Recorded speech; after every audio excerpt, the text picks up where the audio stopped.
तो हम मजीद जान लेते हैं स्टेटमेंट ऑफ फाइनेंशियल पोजीशन के बारे में जब एक्वायर की जाएगी कोई एसोसिएट तब। तो जैसे कि अपने लास्ट वीडियो में हमने consolidated statement of financial position बनाई थी बेस्ट ग्रुप लिमिटेड के लिए, और इसमें हम नॉन करंट एसेट्स में गुडविल और प्रॉपर्टी प्लांट एंड इक्विपमेंट को रिकॉर्ड कर चुके थे। गुडविल को कैलकुलेट करने के लिए हमने क्या किया था कि यहाँ पर वर्किंग परफॉर्म की थी जिसमें 2600,000 रुपीस की गुडविल कैलकुलेट की थी at the time of acquisition.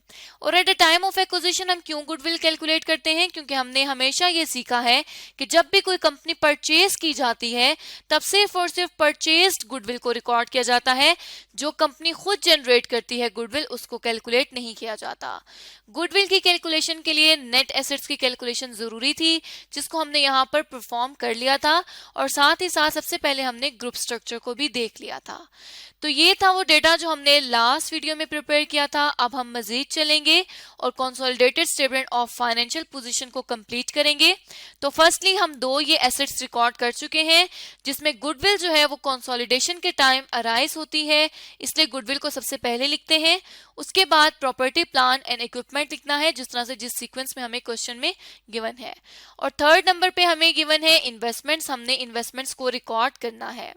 और अगर इन्वेस्टमेंट्स को देखा जाए तो सबसे पहले तो हम यहाँ पर रिकॉर्ड कर लेते हैं, लिख लेते हैं कि इन्वेस्टमेंट जो है वो थर्ड नॉन करंट एसेट है, तो इसको हमने यहाँ पर रिकॉर्ड कर लिया।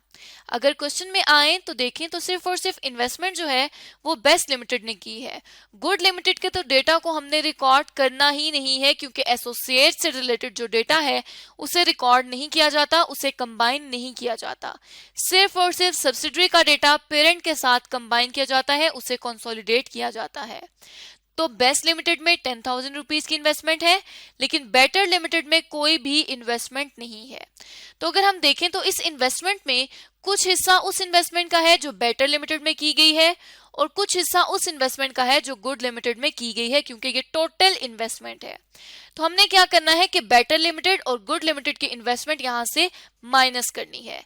क्यों माइनस करनी है? ताकि हमें एक्चुअली पता चल जाए कि इन्वेस्टमेंट क्या है, और जो सब्सिडरी की इन्वेस्टमेंट है वो उसके एसेट्स में शो हो जाएगी, और साथ ही साथ जो एसोसिएट की इन्वेस्टमेंट है उसको हम अलग से रिकॉर्ड करते हैं। तो यहाँ पे अगर देखा जाए तो 5 मिलियन रुपीज पे किए थे बेटर लिमिटेड के लिए और 7,50,000 रुपीज पे किए थे गुड लिमिटेड के लिए। तो हमने क्या करना है कि 5,000 रुपीज को यहां से लेस कर देना है 10,000 से, और साथ ही साथ 7,50,000 रुपीज को भी लेस कर देना है। क्योंकि ये रुपीज थाउजेंड्स में है इसलिए हम 5,000 लिख रहे हैं और 750 लिख रहे हैं। तो जब हम इसको कैलकुलेट करेंगे तो ये हमारे पास आ जाएगा 4.25 मिलियन रुपीज, जिसको हम यहाँ पे मेंशन कर देंगे। अब ये तो वो इन्वेस्टमेंट्स हो गई जो सब्सिडरी और एसोसिएट से अलग होकर की थी। सब्सिडरी की जो इन्वेस्टमेंट है वो हमने बात की है कि इसके एसेट्स में शो हो जाएगी, लेकिन एसोसिएट की वजह से कंसोलिडेटेड स्टेटमेंट में चेंज क्या आएगा कि अब यहाँ पे हम मेंशन करेंगे कि अलग से इन्वेस्टमेंट इन एसोसिएट कितनी है। इन्वेस्टमेंट इन एसोसिएट जो है वो हमें यहाँ पर नहीं इस तरह से गिवन होती, उसको हम स्पेशली कैलकुलेट करते हैं। अब ये जो चीज है इसको हमने थोड़ा सा ध्यान से समझना है क्योंकि ये हमारे लिए एक न्यू चीज है। तो अब हम कैलकुलेट कर लेंगे इन्वेस्टमेंट इन एसोसिएट्स। उसके लिए हम सबसे पहले क्या करेंगे कि लिखेंगे कि एसोसिएट की इन्वेस्टमेंट जब करने लगे थे तब कॉस्ट ऑफ इन्वेस्टमेंट कितनी थी। कॉस्ट ऑफ इन्वेस्टमेंट की तरफ चलें तो वो हमें पता है ऑलरेडी कि 7,50,000 रुपीज कॉस्ट ऑफ इन्वेस्टमेंट थी, उसको हम यहाँ पर रिकॉर्ड कर लेंगे। तो यहाँ पे हमने 7,50,000 रुपीज इन्वेस्टमेंट लिख दी। उसके बाद हम क्वेश्चन पर जाएंगे और यहाँ पर देखेंगे कि एसोसिएट से रिलेटेड कितनी फर्दर इंफॉर्मेशन गिवन है। तो अगर हम यहाँ पर आए तो यहाँ पे हमें गिवन है कि during the year Best Limited sold goods to Good Limited, मतलब पेरेंट कंपनी ने एसोसिएट को कुछ गुड्स सेल की हैं। और हमने कंसोलिडेशन में बात की थी कि जितनी भी इंटर ग्रुप ट्रांजैक्शंस हैं उनको हम कैंसिल करते हैं, और गुड्स जो सेल हुई हैं वो 1 मिलियन रुपीस की हुई हैं 25% मार्कअप के ऊपर। At the year end Best Limited sell still held 1/4 of these goods in inventory. अभी तक कंपनी ने कुछ गुड्स जो है उसको इन्वेंट्री में रखा हुआ है। तो हमने क्या करना है कि कॉस्ट ऑफ इन्वेस्टमेंट्स में से जो भी प्रोविजन है अनरियलाइज्ड प्रॉफिट पर उसको कैलकुलेट कर लेना है। अनरियलाइज्ड प्रॉफिट वो जो कि एक्चुअली प्रॉफिट नहीं होता इंटर ग्रुप ट्रांजैक्शन से रिलेटेड। तो यहाँ पे हम क्या करेंगे कि प्रोविजन फॉर अनरियलाइज्ड प्रॉफिट्स हम कैलकुलेट कर लेंगे सेपरेटली। उसके लिए हम क्या करेंगे कि सबसे पहले देखेंगे कि प्रॉफिट कितना आ रहा है सेल पर। तो अगर हम यहाँ पर चलें तो प्रॉफिट जो है 1 मिलियन रुपीस की जो गुड्स हैं वो सेल की गई हैं और 25% उसके ऊपर मार्कअप है। अगर मार्कअप 25% है तो मतलब कि ये जो सेल है ये टोटल 125% है, क्योंकि 100% कॉस्ट का और 25% जो है वो मार्कअप का। तो यहाँ पे हम क्या करेंगे कि 21,000 को मल्टीप्लाई कर देंगे 25 से और डिवाइड कर देंगे 125 से, तो ये आ जाएगा 200 रुपीज का प्रॉफिट ऑन सेल्स। उसके बाद इन्वेंट्री अभी तक हेल्ड की हुई है जो कि कितनी है हमारे पास 1 क्वार्टर अभी बाकी है। तो हमने क्या करना है कि प्रॉफिट ऑन इन्वेंट्री को भी कैलकुलेट करेंगे इसी तरह से कि 200 की इन्वेंट्री है, 1 क्वार्टर बाकी है, तो मतलब इस 200 पे हमने 1/4 ले लेना है, क्योंकि अभी इसका जो है ये टोटल हमारे पास आ रही थी और इसका 1/4 जब लेंगे तो हमें पता चल जाएगा कि प्रॉफिट कितना हो रहा है इन्वेंट्री का। जब हम इसको कैलकुलेट करेंगे तो ये आ जाएगा 50,000 रुपीज। उसके बाद हमने ये देखना है कि अगर प्रॉफिट ऑन इन्वेंट्री इतना आ रहा है तो ग्रुप का शेयर इसमें कितना होगा, हमने उसको रिकॉर्ड करना है। तो अगर देखा जाए क्योंकि एसोसिएट है तो एसोसिएट को 30% ग्रुप ने होल्ड किया है और 50 उसकी इन्वेंट्री आ रही है, तो हमने क्या कर देना है कि 50 को यहाँ पे 50,000 है, 50,000 को 30% से मल्टीप्लाई कर देना है और जब हम ये कैलकुलेट करेंगे तो ये आ जाएगा 15,000 रुपीज। तो मतलब कि जो हमारे पास अनरियलाइज्ड प्रॉफिट की प्रोविजन है उसमें ग्रुप का शेयर 15,000 रुपीज आ रहा है। तो हमने क्या कर देना है कि यहाँ पर 15 को इधर से लेस कर देना है। अब यहाँ तक तो हम देख चुके हैं।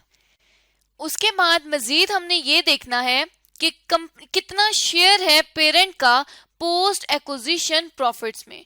तो उसको हम किस तरह से कैलकुलेट करेंगे कि यहाँ पर अगर हम आए तो हम रिटेन अर्निंग्स को देख सकते हैं कि जो रिटेन अर्निंग्स हैं वो रिपोर्टिंग डेट पर 2500,000 रुपीज की हैं, जबकि अगर हम सेकंड वाली स्टेटमेंट पढ़ें जिसमें एसोसिएट से रिलेटेड इंफॉर्मेशन है उसमें कहा जाता है कि रिटेन अर्निंग्स 1.5 मिलियन रुपीस की थी। मतलब 1500 की स्टार्ट में थी और बाद में रिपोर्टिंग डेट पर 2500 रुपए की हो गई। तो हमने क्या करना है कि यहाँ पर हमने शेयर लिखना है कि इनका जो डिफरेंस होगा वो एक्चुअली प्रॉफिट होगा इस टाइम पीरियड का। तो हमने क्या करना है कि 2500 में से 1500 eight the time of acquisition को लेस करना है और उसके ऊपर हमने 30% चार्ज करना है और जब हम इसको कैलकुलेट करेंगे तो ये बन जाएगा 300,000 रुपीज, जो कि share of post acquisition profit का है एसोसिएट की। उसके बाद हमने ये देखना है कि क्या कोई और हमारे पास आ तो नहीं रही एडिशनल इंफॉर्मेशन। तो यहाँ पे अगर हम देखें तो 5th इंफॉर्मेशन गिवन है 30th सितंबर पे कि it was determined that the investment in associate was impaired by 35,000 rupees, कि 35,000 रुपए की इम्पेयरमेंट हुई है। तो यहाँ पे अब हम क्या लिखेंगे, यहाँ पर हम लिखेंगे कि जो इम्पेयरमेंट हुई है इसकी इन्वेस्टमेंट की वो कितनी आ रही है, वो हमारे पास आ रही है 35 की और इम्पेयरमेंट को हम करते हैं लेस, इसलिए हम यहाँ पर लिख देंगे 35। अब अगर हम देखें तो ये हमारे पास आ जाएगा 750 में से 15,000 को लेस करना है जो कि प्रोविजन है, उसके बाद ऐड बैक करना है वो share of post acquisition profit जिसकी वजह से इन्वेस्टमेंट जो है वो इंक्रीज हो जाएगी और फिर इम्पेयरमेंट को लेस कर देना है। तो हमने करना है 750 लेस 15, ऐड कर देंगे 300 और माइनस कर देंगे 35, तो ये 1,000 रुपीज का इन्वेस्टमेंट इन एसोसिएट आ जाएगा। अब ये जो इन्वेस्टमेंट इन एसोसिएट है इसको हम रिकॉर्ड करेंगे यहाँ पर इन्वेस्टमेंट इन एसोसिएट में, जो कि 1,000 रुपीज से यहाँ पर गिवन होगा। उसके बाद हमने चलना है और देखना है कि नॉन करंट एसेट्स के बाद करंट एसेट्स कितने हैं। तो करंट एसेट्स बेस्ट और बेटर दोनों के ऐड करेंगे जिस तरह हम नॉर्मली ऐड करते हैं। तो यहाँ पे हम आ जाएंगे और करंट एसेट्स की हम दे देंगे हेडिंग जिस तरह हमने पहले हेडिंग दी थी, और 6000 रुपीज के जो है वो बेस्ट के हैं और 3000 रुपीज के बेटर के हैं। इन दोनों को ऐड करके 9000 रुपीज के टोटल आ जाएंगे एसेट नॉन करंट एसेट्स।